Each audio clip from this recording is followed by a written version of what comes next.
সব সন্তানের বাবাদের দেখলাম, বলো আমার বাবাই কই? আমার বাবাকে তো আমি দেখতে পারি নাই। মা আমেনা চোখের পানি ছেড়ে বলে, রে সন্তান, তুমি দুনিয়াতে আসার আগে তোমার বাবার চিরবিদায়। সামদেশে ব্যবসা করতে গিয়া আর ফিরিয়া আসে না রে সন্তান। মায়ার নবী কান্না করে বলে, মা বাবারে যদি আমি দেখতে পারলাম না, বলো আমার বাবার কবর কই? বাবার কবরের কিনারায় গিয়ে একটু সালাম জানায় দে। মা আমেনা দৌড়ায় গেলেন দাদা আব্দুল মুত্তালিবের কিনারায় গিয়া বলে, তোমার নাতি ওর বাবার কবর দেখার জন্য কান্না করতেছে। একটা ঘোড়া রেডি করিয়া দাদা আব্দুল মুত্তালিব মায়ার নবী নাতিকে ঘোড়ার পিঠ উঠাইয়া মা আমেনার উম্মে আয়মান দাসীকে দিয়ে কয়, যাও আমার নাতিকে তার বাবার কবর দেখায় তাড়াতাড়ি নিয়ে আসবা। আমেনা সহ আমার নবীকে নিয়ে যখন বাবার কবর দেখতে রওনা হয়ে গেল, কবরের কিনারায় গিয়া ঘোড়ার পিঠে থাকিয়া মা আমেনা বলে, সন্তান, ওই যে তোর বাবার কবর দেখা যায় গাছের ছায়ার নিচে। মায়ার নবী একটা চিৎকার দিয়া কবরের কিনারায় গিয়া ডাক দিলেন, ওরে বাবা, আমি চির এতিম হয়ে গেলাম, একটু ডাক দেওয়ার সুযোগ পেলাম না। নবীর কান্না জমিন পর্যন্ত কান্নার অবস্থা হয়ে গেল। আল্লাহ বলে, জিবরাইল, আমার নবীর কান্না আমি সহ্য করতে পারি না, ফিরাইয়া দাও। মা আমেনা দ্রুত নিয়ে আবার দাদা আব্দুল মুত্তালিবের দিকে রওনা। দাদা আব্দুল মুত্তালিব পথে তাকায় আছে, এখনো কেন আসে না আমার নাতি? কিছু দূর আসার পরে হঠাৎ করে মা আমেনা বলে, রে ঘোড়াটা থামাও। মা আমেনা বলে, আমার পেটের ভিতরে বেদনা শুরু হয়ে গেল। ঘোড়া থামায়া মা আমেনা মাটির মধ্যে পড়ে গিয়ে কয়, ওরে উম্মে আয়মান দাসী, আমার সন্তানটারে আমার কোলের মধ্যে দাও। জীবনের দেখা মনের মতো দেখিয়া নে। মায়ার নবীকে বুকে জড়ায় মা আমেনার কান্নার আওয়াজ। আমেনা ডাক দিয়ে কয়, সন্তান, মায়ের চেহারাটা ভালো করিয়া দেখিয়া বাবারে দেখতে আসিয়া বুঝি মাকেও হারাইয়া চির এতিম হয়ে যাচ্ছ। মায়ার নবী কান্না করে বলেন, রে মালিক, বাবাও নাই, আমার মাও কি চলিয়া যাবে? আমাকে কে আদর করবে? কে আমাকে মায়ের আদর দিবে? রে আল্লাহ, এইবার মা আমেনাও বিদায় নিয়ে চলে যান। নবীর কান্নার বিদায়ের আওয়াজ। এইবার উম্মে আয়মান মা আমেনার কান্না, বিদায়ের কান্না নিয়ে বিদায় নেওয়ার পথে নবীকে নিয়ে রওনা। দাদা আব্দুল মুত্তালিব অপেক্ষায় আছে। হঠাৎ করে তাকায় দেখে ঘোড়ার পিঠে পাঠাইলাম তিনজন, একজন কেন নাই? কাছে আসিয়া দাদার গলা জড়ায় বলে, রে দাদা, বাবাকে দেখতে গিয়া মা হারা চির এতিম হয়ে গেলাম। আমার মা নাই, বাবা নাই, আমি কাকে মা বলে ডাকবো? নবী দাদার কিনারায় ঘুমাইতেন, মাঝে মাঝে ঘুমের মধ্যে মা বলে চিৎকার দিতেন। দাদা আব্দুল মুত্তালিব নবীকে আদর করে বলতেন, নাতি, আমি তোমার দাদা, আমি তোমার বাবাও না, মাও না। এরে নবীর উম্মতের দল, আজকে ওই মা বাবা যার নাই, এতিমের মতো ময়দানে বসে আছো। আল্লাহর দরবারে দুফোঁটা চোখের পানি ছেড়ে তওবা করো, কান্না করো। ও দয়ার মালিক, ওই মা বাবা জীবনটা দিয়ে আমাকে বড় মানুষ হিসেবে বানাইলেন। ওই মা বাবাকে দেওয়ার মতো কিছু নাই। আমরা দোয়া করি, মেহেরবানি করে মা বাবাকে মাফ করে দাও। ওই মা বাবার জন্য দোয়া করো। পীরের দরবারে বছরে 10 বার যাও, মায়ের কবরের কিনারায় একবারও যেতে পারলা না রে বাবা। একবার দুরূদ শরীফ পড়ো, সূরা ফাতিহা 3 বার, কুল হুয়াল্লাহ পড়িয়া বারবার জিয়ারত করো। কবরের কিনারায় যেতে না পারলেও ঘরের মধ্যে বসে, মসজিদে বসে কবর জিয়ারতের নিয়তে এই সূরাগুলো পড়ে দোয়া করো। আর নিজের আমলটাকে সুন্দর করে নাও। এরে যুবক, তোমার আমার মতো কত যুবক স্কুলে পড়ে, কলেজে পড়ে, নামাজ বাদ দেয় না। তোমার আমার মতো কত যুবক চাকরি করে, ব্যবসা করে, এক ওয়াক্ত নামাজও বাদ দেয় না। তুমি কেন পারবা না? তোমার আমার মতো কত যুবক র্যাব, আর্মি, পুলিশ, বিডিআরে চাকরি করে, নামাজ বাদ দেয় না। তুমি কেন পারবা না? এরে নবীর উম্মতের দল, যৌবনের আর বাহাদুরি কি পরিমাণ করবা? আল্লাহর দরবারে তওবা করো, আল্লাহর কাছে বলো, দয়ার মালিক, এই মজলিসে মনে হয় যেন আমার মতো গুনাহগার আর কেউ নাই। আমার গুনার খবর আমার মা জানে না, ভাই জানে না, বন্ধু বান্ধবেরা কেউ জানে না। যদি আমার গুনার খবর জানতো, কেউ আমারে আদর করে কাছে ডাকতো না। ও আল্লাহ, তুমি জানার পরও রাগ করিয়া পানি বন্ধ করো নাই, বাতাস বন্ধ করো নাই। ও আল্লাহ, তোমার কাছে আজকে হাজির হয়ে গেলাম। জীবনে কত নামাজ না পড়িয়া ঘুরলাম। ও আল্লাহ, এই নামাজ কামাই দিয়া গুনাহ করে আজ আমি জাহান্নামের আসামি। এরে নবীর উম্মতের দল, আল্লাহর কোরআন মিথ্যা নয়, নবীর হাদিস মিথ্যা নয় রে আল্লাহর গোলাম। গুনাহগার হয়ে কবরে যেও না রে ভাই। আজকে সূর্যের গরম সহ্য করতে পারো না, গুনাহ নিয়ে কবরে গেলে কবরে জাহান্নামের আগুন কেমনে সহ্য করবি? একটা বেতের বাড়ি হাতের মধ্যে সহ্য করতে পারো না, গুনাহ নিয়ে কবরে গেলে দুই পার্শ্বের মাটির চাপ কেমনে সহ্য করবি রে যুবক? পায়ে হাত রেখে বলি রে বাবা, আর গুনাহের কাছে যেও না রে বাবা। তোমার কবরে তুমি যাইবা, আমার কবরে আমি যাব। তোমার জবাব তুমি দিবা, আমার জবাব আমি দিব। অতএব আল্লাহর কাছে তওবা করে যাও, চোখের পানি ছেড়ে কান্না করো। সবাই মোনাজাত করে, অনেকে কান্না করে, তোমার আমার চোখে কেন পানি আসে না? একমাত্র কারণ, গুনাহের কারণে দিলটা পাথর হয়ে গেল। আল্লাহ কোরআনে বলেন কান্না করো, নবী হাদিসে বারবার বলেন কান্না করো।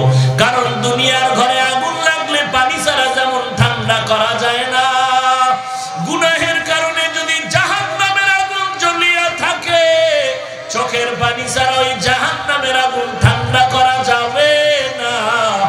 আল্লাহর কাছে কান্না না আসলে তৌফিক কামনা করো, হে আল্লাহ কান্নাওয়ালা চক্ষু দাও, কান্নাওয়ালা চক্ষু দাও।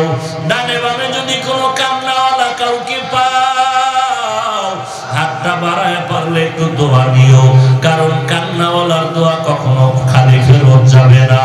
আল্লাহর কাছে তওবা করো, জীবনে যত গুনাহ করেছো আর গুনাহ করবা না। জীবনে মদ পান করবা না, মা বাবাকে কষ্ট দিবা না, আলেম ওলামাদের বিরোধিতা করবা না।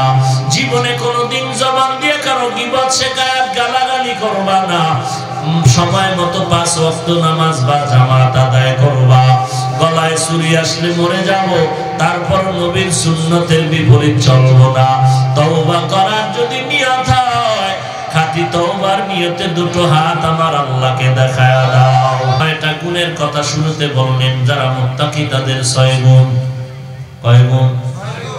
ইউমিনুনা বিল গায়ব ওয়া ইউকিমুনাস সালাহ ওয়া মিম্মা রাযাকনাহুম ইউনফিকুন ওয়াল্লাযীনা ইউমিনুনা বিমা উনজিলা ইলাইকা ওয়া মা উনজিলা মিন ক্বাবলিক ওয়া বিল আখিরাতি হুম ইউকিনুন।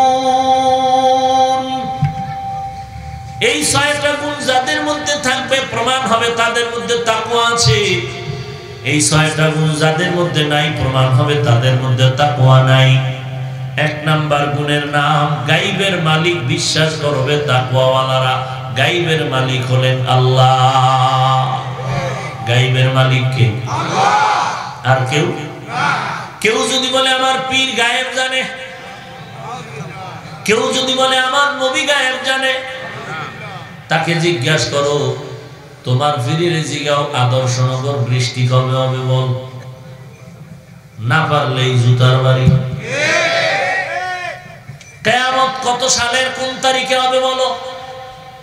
জিবরাইল আমিন নবীকে বলেন মাতা সা, কিয়ামত কবে হবে। নবীজি বললেন, প্রশ্নকারীর থেকে জবাব দেনেওয়ালা বেশি জানি না। জিবরাইল আমিন বললেন, তো কিয়ামতের নিদর্শন বলুন। নবী কিয়ামতের অনেক নিদর্শন বললেন, যে এই এই নিদর্শন দেখা গেলে অনুভব করবা কিয়ামত কাছাকাছি। এর মধ্যে একটা আলামত, বর্তমান উম্মতেরা অতীতের উম্মতের গালাগালি করবে, কিয়ামতের আলামত। করেনি? বলে আবু হানিফা মুশরিক, আছে না নাই? আবু হানিফারে যারা গালি দেয় কিয়ামতের আলামত। কে সে আবু হানিফা? কেমন জ্ঞানের অধিকারী তিনি? এত জ্ঞান আল্লাহ তাকে দান করলেন। লাকাদ জানাল বিলাদা ওয়া মান আলাইহা ইমামুল মুসলিমিনা আবু হানিফা। আবু হানিফা বুদ ইমামে বাসফা আসরাজে উম্মতানে মুস্তফা। যারা আবু হানিফাকে গালি দেয় তারা ভণ্ড, এদেরকে যারা ভণ্ড বলে না তারাও ভণ্ড। কত বড় জ্ঞানী তিনি ছিলেন, ছোট্ট একটা উদাহরণ দিচ্ছি তার ইতিহাস থেকে। দিব? তার উস্তাদের নাম ইমাম হাম্মাদ রাহমাতুল্লাহ আলাইহি। কি নাম? ইমাম হাম্মাদ। রাতের বেলা ঘরের মধ্যে তার স্ত্রীর সাথে একটু তর্ক বেজে গেল। ইমাম আবু হানিফার উস্তাদ ইমাম হাম্মাদ, তার ঘরের মধ্যে কথায় কথায় একটু তর্ক হতেই পারে। তর্ক হওয়াতে এক পর্যায়ে স্ত্রী কথা বন্ধ করে দিল। কথা বন্ধ করে দেওয়ার পর ইমাম হাম্মাদ বড় বিপাকে পড়ে গেলেন। কথা কেন বলো না রে বিবি? বিবি চিন্তা করেছে, এমন রাগ, আমি প্রয়োজনে বিদায় নিয়ে চলে যাব, কথা আর বলবো না। ইমাম হাম্মাদ একটা কৌশল খাটাই একটা শর্ত জোড়ায় দিলেন, সুবহ সাদিকের আগে যদি তুমি কথা না বলো তো তুমি 3 তালাক। স্ত্রীকে সুযোগ যখন পাইলাম, সুবহ সাদিক পর্যন্ত কথা বলবো না, তালাক হলে বাড়ি চলে যাব। স্ত্রী এমন রাগ করলো যে কথা বলে না। ইমাম হাম্মাদ আরো বিপাকে পড়ে গেলেন। টেনশনে ঘুম নাই, মাথা গরম। হঠাৎ করে অন্তরের মধ্যে একটা জবাব এসে গেল, আমার জীবনের এমন একটা কঠিন ছাত্র আছে আবু হানিফা, যদি ওর কাছে যাই হয়তো এর একটা সমাধান পেতে পারি। এবার ওস্তাদ ইমাম হাম্মাদ চলে গেলেন আবু হানিফার বাড়ি রাতের গভীরে। আবু হানিফা ঘুমায় নাই, রুমের মধ্যে বসে বসে আল্লাহর দ্বীনের কোরআন হাদিস রিসার্চ করে, মাসআলা বের করে। দরওয়াজায় গিয়ে নক করলেন, আসসালামু আলাইকা ইয়া আহলাল বাইত। ঘরের মধ্যে কি কেউ আছো?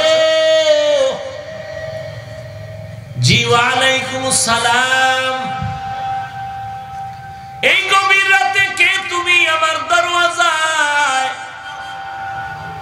জবাবে বলে, আবু হানিফা, নু'মান ইবনে সাবিত, আমি তোমার উস্তাদ।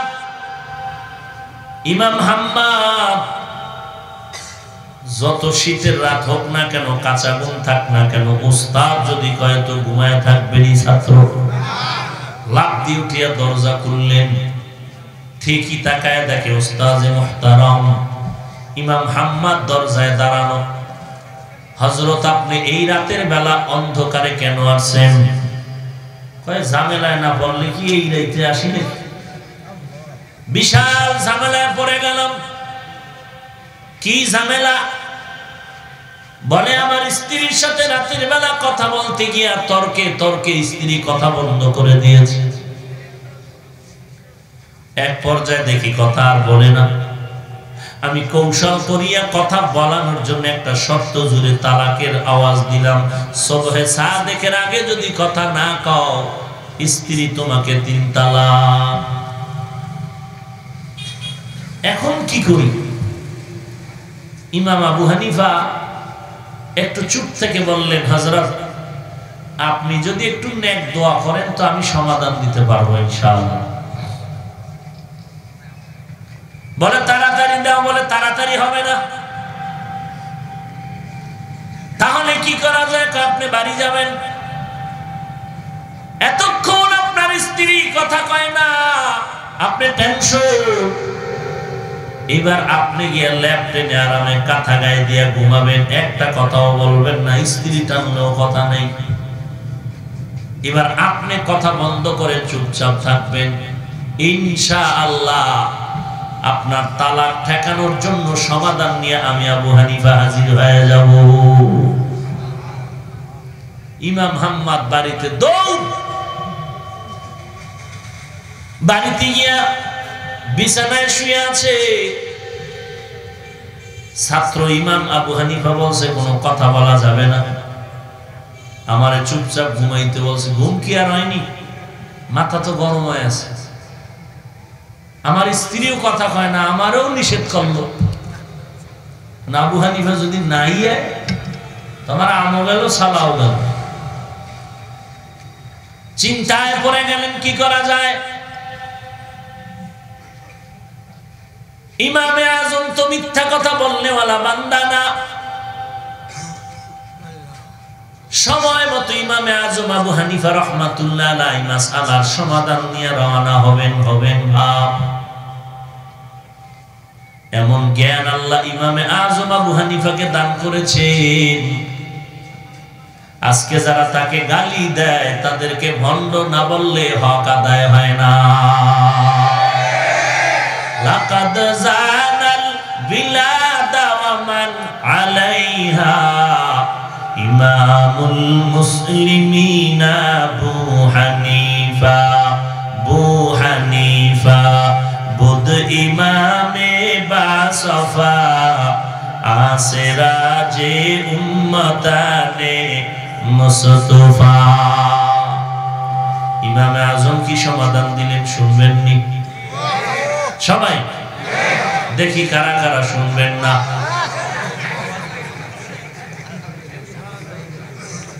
ভাইরা আমার, রাত্র কি বেশি হয়ে গেল নাকি? ঠান্ডার ভিতরে আর বাইরে না, উল্টা বাইরে হয়ে গেছে। ভাইরা আমার, আল্লাহ পাক বলেন সমস্ত জ্ঞানের ভান্ডার হলো কোরআন। আর এই কোরআন যার সিনার মধ্যে থাকবে সেই হলো সর্বোচ্চ জ্ঞানী বুদ্ধিজীবী।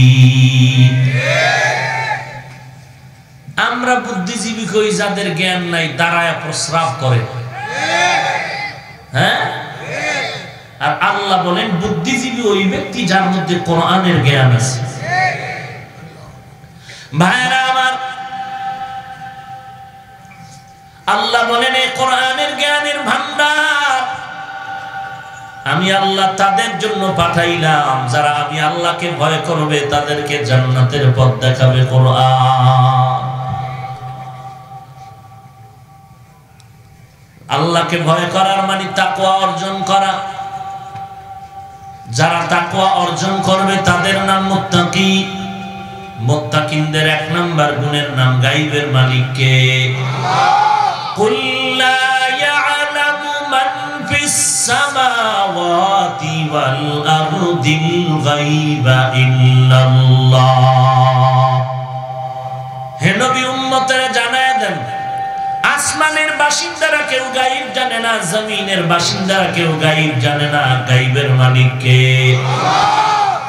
আলিমুল গায়বি ওয়াশ শাহাদাতি হুয়ার রাহমানুর রহিম।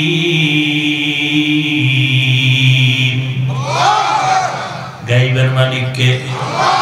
মুত্তাকিনদের 6 গুণের 1 নাম্বার গুণ গায়বের মালিক আল্লাহ বিশ্বাস করতে হবে। গায়বের মালিক আর জমিনে কেউ নাই। ভাগ্য বর্ণনা করে না? কথা বলেন না কেন? ভাই বেটা, তোর কপালে দি 13টা ভাড়া, তাড়াতাড়ি তাবিজ লাগা। তো একজনে একটা লাঠি লই অহমানে ফিডা, তুই আমারে মারো কেন? তুই গণনা করে টের হও না তোরে মারুন? তুই না গণক, তোর যে ফিডামু তুই গণনা করে এটা আগের থেকে জানোস নাই? সবগুলো মুশরিক। আল্লাহ বলেন সব গুনাহ মাফ হলো, শিরকের গুনাহ মাফ হবে না। ভাইরা আমার, এই সব কিছুর নির্ণয় করার জন্য একটাই মেডিসিন দরকার, তাকওয়া, আল্লাহর ভয়। কারণ সন্তান মা বাবার সামনে অন্যায় করে না কেন? বলে শাসনের ভয়। ওস্তাদের সামনে ছাত্র অন্যায় করে না কেন? বলে শাসনের ভয়। ঠিক মানুষ যদি আল্লাহর আযাবের ভয় করত, গলায় ছুরি লাগলেও কখনো গুনাহের কাছেও যেতে পারত না। যেই ব্যক্তি সাপের ভয় করে, ওই বান্দা সাপ ধরবে দূরের কথা, সাপ যেখানে থাকে ওখানেও যায় না।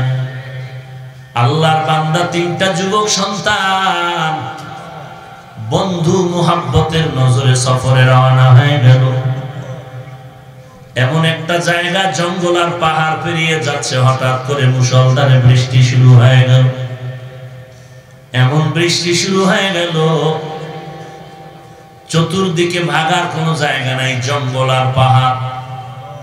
তিনটা যুবক বন্ধু তাকায় দেখে পাহাড়ের একটা গর্ত আছে, দ্রুত গতিতে গর্তের মধ্যে আশ্রয় নিল। আল্লাহ পাকের কুদরতের পরীক্ষা।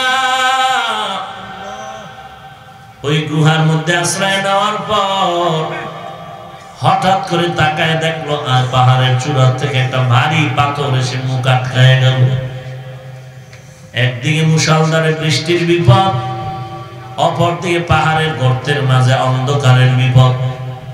আবার একটা বড় পাথর এসে মুখ আটকায় গেল। এমন একটা ওজনওয়ালা পাথর, 100 জনে ধাক্কা দিলে পাথরটা সরানো সম্ভব হবে না। তিনটা যুবক বিপাকে পড়ে আল্লাহর বান্দা পরামর্শ বসে গেল, এই বিপদ থেকে আমরা চিৎকার দিলেও তো কেউ শুনবে না, নাজাতের কি রাস্তা আছে? এক যুবক কয়, দেখ, জীবনে তো গুনাহ ছাড়া কিছুই দেখি না, তবে ভালো কোনো কাজ করছো কিনা খেয়াল করে দেখ। জীবনে যদি কোনো ভালো কাজ করে থাকো, ওই একটা ভালো কাজের ওসিলা দিয়ে আল্লাহর কাছে দোয়া কর। যদি কাজটা আল্লাহর কাছে পছন্দ হয়, ওর বিনিময়ে আল্লাহ যেন পাথরটা গুহার মুখ থেকে সরায় দেয়। এক যুবক বলে, ঠিকই তো, আমার জীবনে গুনাহ ছাড়া কিছুই নাই, তবে একটা ভালো কাজ আমার জীবনে আছে, আমার মনে পড়েছে। বলে, তুমি এই ভালো কাজটা দিয়ে আল্লাহর দরবারে দোয়া করতে থাকো। আর এক যুবক বলে, হ্যাঁ, আমার জীবনে একটা ভালো কাজ আমি করেছি। প্রথম যুবক আল্লাহর দরবারে গর্তের মধ্যে বসে দোয়া করা শুরু করলো। ও দয়ার মালিক, আমি এক সময় অনেক টাকার মালিক ছিলাম, আমার বাড়িতে বহু কর্মচারীরা কাজ করেছিল। সকালবেলা কাজে নামতো, সন্ধ্যাবেলা বেতন নিয়ে যায়। কিন্তু এমন একটা দিন হয়ে গেল যে একটা যুবক সিনে আসলো, অর্ধবেলা কাজ করে পুরা দিনের টাকা চাইলো। আমি রাগ করলাম। যুবক টাকা রাখে চলে যায়, আমি ওই যুবকের টাকাগুলো নষ্ট না করিয়া আমানতের সাথে কাজে খাটাইয়া টাকা বাড়াইয়া বকরি কিনলাম। একটা বকরির বাচ্চা হলো। এভাবে করতে করতে কয়েক বছরে বিশাল একটা বকরির পাল হয়ে গেল। হঠাৎ করে ওই যুবক আমার বাড়ির দরওয়াজা দিয়ে রওনা হয়ে যখন আসলো, আমার কাছে এসে বলে, রে মালিক, আমার পাওনা টাকাগুলো দিয়া দাও। আমি ওর আধা বেলার টাকা দিয়া ফিরাই দিলে পারতাম। ও আল্লাহ, আমি তোমাকে ভয় করার কারণে আমি ওর শুধু টাকাই দেই নাই, তোমার মহাব্বত আর তোমার আযাবের ভয় আমার অন্তরের মধ্যে ঢুকাইয়া বলেছিলাম, আরে যুবক, ওই মাঠের মধ্যে যত বকরি দেখো সব বকরি তুমি নিয়ে চলে যাও। যুবক বলে, বকরিগুলো তো আমার না। বলে, না না, তুমি জানো না, তোমার সেই রেখে যাওয়া টাকাগুলো আমানতের সাথে হেফাজত করেছি, আমি খেয়ানত করি না। আমি আল্লাহকে ভয় করে বলছি, ওই টাকার মালিক তুমি, বকরির মালিকও তুমি, বকরি নিয়ে যাও। ও আল্লাহ, এই আমলটা তোমার ভয়ের জন্য করেছি, তোমার শাস্তির ভয়। যদি আমলটা তোমার কাছে পছন্দ হয়, মেহের মেহেরবানি করে গর্তের মুখ থেকে পাথরটা তুমি কুদরতি ভাবে সরায়া দাও। যুবক যখন চোখের পানি ছেড়ে কান্না করলো, সাথে সাথে আল্লাহর কুদরতে গুহার মুখ থেকে পাথরের 3 ভাগের 1 ভাগ আল্লাহর কুদরতে সরে গেল। কাদের কুদরত দারি বরকামাল, আন্তা রব্বি আন্তা হাসবি জুল জালাল, তুহি কাদের জলিলুল্লাহ জাহাদার, বাহার হালে তুহি মেরা নেগাহদার। আর আমরা কারো টাকা যদি আনি ধার, আমরা দোয়ায় মুসপরিও যেন ভুলিয়া যায়। একদিন সামনে দিয়ে গেছে, টাকার কথাই কয় না। ও যে কি খুশি, বুঝতে পারছে যে ও ভুলিয়েই গেছে। 6 মাস পরে বলে, ভাই তোমার কাছে আমি টাকা পাবো। আমি পাগল হয়ে গেলি নাকি? আজকে রাত্রে ঘুমের মধ্যে কি আজে বাজে দেখছো? কিসের টাকা পাবি তুই? সব ভেজালের মূল তাকওয়া নাই, আল্লাহর ভয় নাই। যদি বান্দা আল্লাহর ভয় নিয়ে চলতো, গলায় ছুরি লাগলেও গুনাহের কাছেও যাইতো না।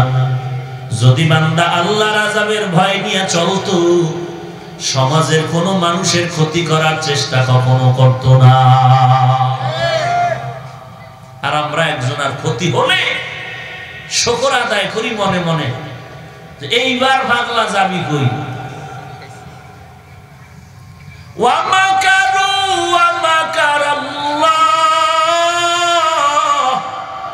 ওয়াল্লাহু খায়রুল মাকিরিন।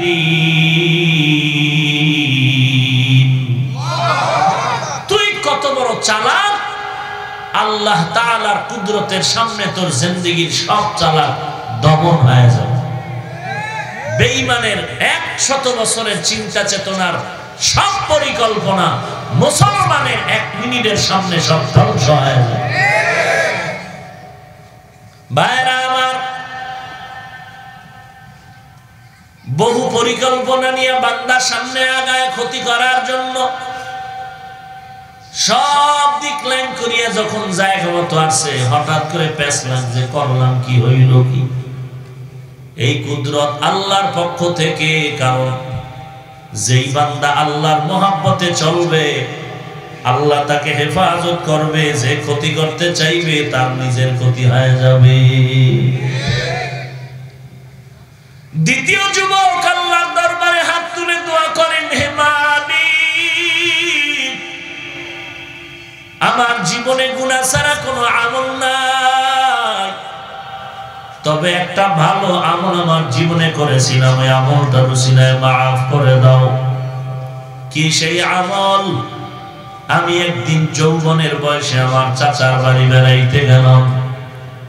চাচার বাড়ি বেড়াইতে গিয়ে দেখি আমার চাচাও নাই ঘরে, আমার চাচিও নাই। একমাত্র ঘরের মধ্যে আমার একটা চাচাতো উপযুক্ত বিবাহের উপযুক্ত বোন আছে। আমি আমার চাচাতো বোনটাকে ঘরের মধ্যে পেয়ে যৌবনের তৃষ্ণায় যখন আমি সামনে আগাইতে শুরু করলাম, আমার বোন একটু ভয় পায়। হঠাৎ করে আমি ধাক্কা দিয়ে মাটির মধ্যে ফেলে দিলাম। আমি যখন তার হাত দুইটা ধরলাম, তাকায় দেখি বোন আমার দিকে নজর করে কান্না করে আর চোখের পানিতে বুকটা ভাসায় দিচ্ছে। আমি তখন জিজ্ঞাসা করলাম, রে বোন, এই আনন্দ মুখর সময় তোমার চোখে কান্নার আওয়াজ কেন?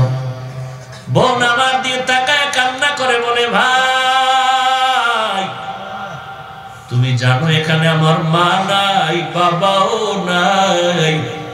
তুমি ভাবতেছো আমার মা বাবায় দেখবে না, কিন্তু আমি ভয় করি আমার আল্লাহ তো দেখতেছে। আমার আল্লাহকে তো ফাঁকি দেওয়ার সুযোগ নাই।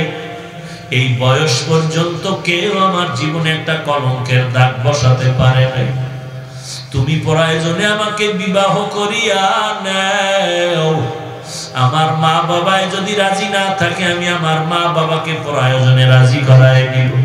তারপরও তোমার পায়ে হাত রেখে বলছি, তুমি আমার জীবনে কলঙ্কের দাগ বসায়ও না। ও দয়ার মালিক, আমার মনের কান্না দেখিয়া আমার দিলটাও নরম হয়ে গেল, চোখে পানি আসলো। ও আল্লাহ, তোমার কথা যখন বলছে আমি আর একটা কদম সামনে আগাই নাই। তোমার আযাবের ভয় আমি আমার বোনটাকে নিরাপদে ছেড়ে দিয়েছিলাম। ও আল্লাহ, এই কাজটা যদি তোমার পছন্দ হয়, মেহেরবানি করে আমাদের বিপদ মুহূর্তে পাথর থেকে হেফাজত করো। আল্লাহর বান্দা চোখের পানি ছেড়ে দোয়া করা মাত্র পাথরটা গর্তের মুখ থেকে 3 ভাগের 2 ভাগ সরে যায়। তৃতীয় যুবক আল্লাহর দরবারে দোয়া করেন, হে মালিক, আমি জীবনে বহু অন্যায় করেছি, তবে একটা ভালো কাজ আমার জীবনে আছে। আমি গরিব মানুষ, মানুষের বাড়ি কাজ করে সন্ধ্যাবেলা বাড়িতে আসতাম। আমার প্রধান খাদ্য ছিল গাভীর দুধ। আমি বাড়িতে আসার পর প্রতিদিন আমার মা বাবাকে দুধ পান করায় আমার বাচ্চাদের দিতাম, আমার পরিবারের দিতাম। একদিন আমি বাড়িতে আসতে রাত হয়ে গেল, গভীর রাত। বাড়িতে আসার পরে দেখি দুধের পেয়ালা নিয়ে আমার বাবা মা দুজন ঘুমায় গেল। আমার সন্তানগুলো মাটিতে গড়াগড়ি খায়, পেটের ভিতরে ক্ষুধা সহ্য করতে পারে না। ও দয়ার মালিক, আমি ঘরের মধ্যে ঢুকার পরে নিয়ত করলাম, আমার মা বাবাকে আমি দুধ পান না করায় আমি অন্য কাউকে দুধ দিব না। আমি রাতের বেলা মা বাবার মাথার কিনারায় সারা রাত দুধের পেয়ালা নিয়ে দাঁড়ায় থাকলাম। আমার বাচ্চাগুলো আসিয়া আমার পা জড়ায় কান্না করে আর বলে, আব্বু খানা দাও, ক্ষুধার যন্ত্রণা সহ্য করতে পারি না। আমি আমার ওয়াদার থেকে পিছপা হই নাই। আমার সন্তানদের বললাম, আমার মা বাবাকে না দিয়া তোরে আমি দিতে পারবো না। আমার বাচ্চাগুলো কান্না করে করে ক্ষুধার তৃষ্ণায় আমার পায়ের কিনারায় মাটিতে ঘুমায়া পড়লো, ক্ষুধার তৃষ্ণায় পড়ে গেল। আমার একটু দয়া হলো না, আমি আমার মা বাবাকে আগে দুধ পান করায় তারপরে দিও। এদিকে যখন দেখলাম ফজরের আজান, আজান শোনা মাত্র আমার আম্মা জান সজাগ হয়ে গেল। আমার আম্মা তাকায় দেখে আমি তার সন্তান দুধের পেয়ালা নিয়ে মাথার কিনারায় দাঁড়িয়ে আছি। মা ডাক দিয়া বলে, সন্তান তুমি কি ঘুমাও নাই? আমি বললাম, মা আমি ঘুমাই নাই, দুধের পেয়ালা নিয়ে দাঁড়িয়ে আছি। আম্মা জান তাকায় দেখে আমার পায়ের কিনারে আমার বাচ্চাগুলো ঘুমায় আছে ক্ষুধার তৃষ্ণায়। আম্মা জান চোখের পানি ছেড়ে আমার হাতের পেয়ালাটা নিয়ে বাচ্চাদের দুধ পান করালেন। এরপরে আম্মা জান মুনাজাত দিয়ে আমার জন্য কলিজা ভরে দোয়া করলেন আর বললেন, দয়ার মালিক, যেই সন্তানটা নিজের সন্তানের থেকে তার মা বাবাকে বড় আদর করলো, সম্মান করলো, ও দয়ার আল্লাহ, তুমি তাকে কোনো বিপদের মধ্যে ফালায়া দিও না রে আল্লাহ। আমার মা আমার জন্য কলিজা ভরে দোয়া করেছে। ও আল্লাহ, এই মোহাব্বত ছিল শুধু তোমার মোহাব্বতের জন্য, মা বাবাকে মোহাব্বত করেছে। এই আমলটা যদি পছন্দ হয়, মেহেরবানি করে গর্তের মুখ থেকে পাথরটা সরায়া দাও। দোয়া করতে দেরি, গর্তের মুখ থেকে পাথর সরে যাইতে দেরি হলো না। আল্লাহর বান্দা তিনটা যুবক নিরাপদে গর্তের থেকে বের হয়ে গেল। এরা এলাকার মুসলমান, আল্লাহওয়ালার সোহবত না ছাড়া এই তাকওয়া অর্জন করা যাবে না। মা বাবার খেদমত করো রে বাবা। এই ময়দানে এমন আল্লাহর বান্দা আছে, অনেকের মা নাই, অনেকের বাবা নাই। এরে নবীর উম্মতের দল, তুমি টাকাওয়ালা হয়েছো, তুমি চাকরি করো, কোটি টাকার মালিক হয়েছো, যতই বাহাদুরি করো, মা বাবার দোয়া ছাড়া তুমি হতে পারো নাই। তুমি একজন ইংরেজি লাইনে পরীক্ষায় ভালো নাম্বার পেয়েছো, তুমি জানো না যে তোমার মা রাতের বেলা ঘুমায় না, দোয়া করেছে তোমার জন্য। এরে নবীর উম্মতের দল, যারা মা বাচ্চা গর্ভে নিয়ে রাতের বেলা ঘুমাইতে পারে না, এরে বান্দা তুমি আমি মায়ের গর্ভে থাকার অবস্থায় আমার মা কত রাত্র ঘুমাইতে পারে নাই, আমার মা খানার প্লেট নিয়ে খানাও খেতে পারে নাই। আল্লাহর কাছে কান্না করেছে আর দোয়া করেছেন, মালিক আমার সন্তানটারে তুমি তোমার একজন খাঁটি বান্দা হিসেবে কবুল করে নাও। এরে আল্লাহর বান্দা, এই ময়দানে কত এতিম সন্তানেরা বসে আছো রে বাবা। ওই কবরের মধ্য থেকে তোমার মা তোমার বাবায় দোয়ার অপেক্ষা আছে রে সন্তান। ওই মা বাবাকে কবরে রেখে যারা আরামে ঘুমাও, ওই মা বাবার কথা কি স্মরণ হয় না রে মুমিন? একদিন তুমিও তো কবরের বাসিন্দা হয়ে যাইবা। একটা সেকেন্ডের গ্যারান্টি কিন্তু তোমার আমার হাতের মধ্যে নাই। এই মসজিদের মাহফিল হচ্ছে, কিন্তু আল্লাহর বান্দা আব্দুল মান্নান মরহুম থাকবে না, কেউ ভাবতে পারি নাই। আলহাজ মনির হোসেন ভাই থাকবে না, ভাবতে পারি নাই। সেদিনও আমাকে মোবাইলে বলছে, হুজুর মাহফিল সুন্দর করে করব, কে চেষ্টা করব, কোনো পিছপা হওয়া যাবে না। আল্লাহর বান্দা ভাবতে পারে নাই যে আজ তিনি কবরের বাসিন্দা হয়ে যাবে। মাঝে মাঝে ভাবতে গেলে সহ্য করা যায় না, এই যে বিদায় হয়ে চলে গেল, আর কোনোদিন কারোর সাথে মোলাকাত হবে না, দেখা হবে না। একদিন এভাবে সকলের বিদায় নিতে হবে রে মুমিন। চোখ দুটো বন্ধ করে দেখো, দুনিয়াটা কিছুই না। এখান থেকে ঘর পর্যন্ত যাওয়ার গ্যারান্টি তোমার আমার হাতের মধ্যে নাই। এরে আল্লাহর বান্দা, ওই মা বাবার সাথে কখনো যেন বেয়াদবি না হয়। যদি কখনো অন্যায় করে থাকো, মা বাবা বেঁচে থাকলে তাড়াতাড়ি ক্ষমা নিয়ে নিও। ওই মা বাবা কিন্তু তোমার জন্য জিন্দেগির সব জীবন যৌবন নষ্ট করেছে। কত মা সন্তানের কারণে রাতের বেলা ঘুমাইতে পারে না। এরে সন্তানের সন্তান, কত রাত্র আমি অসুস্থ বিছানার মধ্যে পড়ে আছি, আমার আব্বা ঘুমায়, আমার ভাই বোনেরা ঘুমায়, আমি হঠাৎ করে তাকায় দেখি আমার মা মাথার কিনারায় বসে আছে। আমি জিজ্ঞাসা করলাম, ও মা তুমি কেন ঘুমাও না? মা ডাক দিয়া কয়, রে সন্তান তুই বড় অসুস্থ, ঘুমায় যায়, তুই যদি মা বলে ডাক দাও, আর আমি মা যদি জবাব দিতে না পারি, তুই যেই পরিমাণ কষ্ট পাবি, এর থেকে আমি মা বেশি কলিজায় কষ্ট পাবো। তোরে আমি বিছানায় অসুস্থ রাইখা ঘুমাইতে পারি না। এরে নবীর উম্মতের দল, ওই মা বাবার চেহারাটা কি মনে পড়ে না?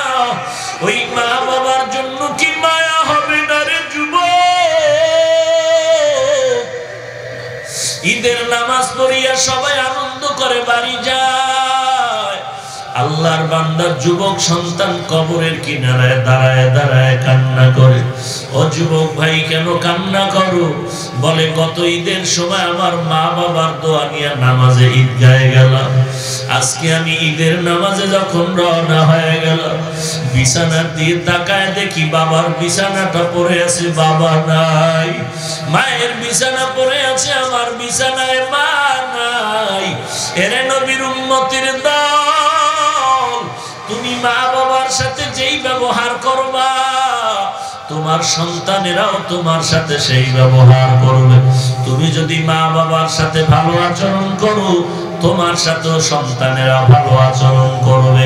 এরে নবীর উম্মতের দল, আল্লাহর মোহাব্বত নিয়ে তওবা করো, গুনাহ ছেড়ে দাও। এরে নবীর উম্মতের দল, অন্ধকার কবরে তো একদিন আগে পরে সকলকেই যেতে হবে। আমার মায়ার নবীও বড় এতিম। একদিন নবী মাঠের মধ্যে দেখে ছোট ছোট বাচ্চারা খেলাধুলা করে, মায়ার নবী কিনারায় গিয়া বসে বসে খেলা দেখতেছেন।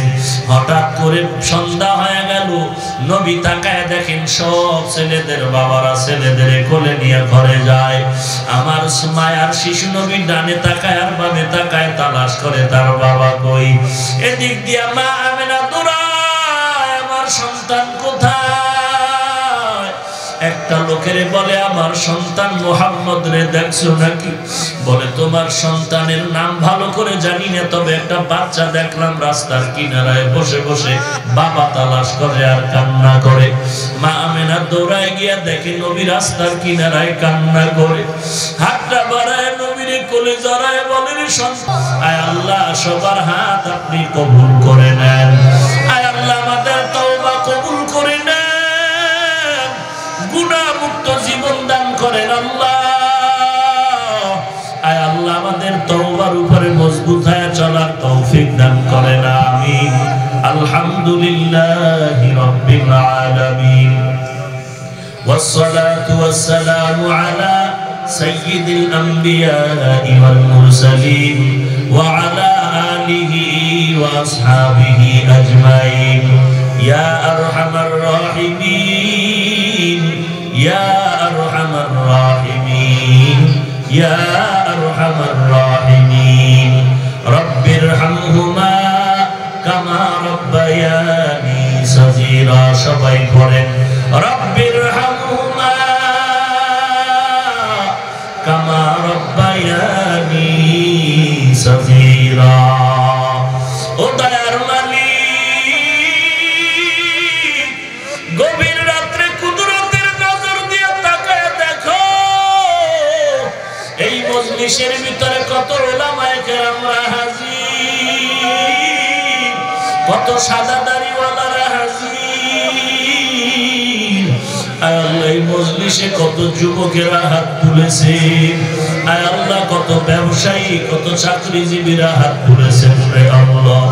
ওরে পর্দার আড়ালের মা আজকে মোনাজাতে হাত উঠাইয়া মাওলার দরবারে কাঁদো,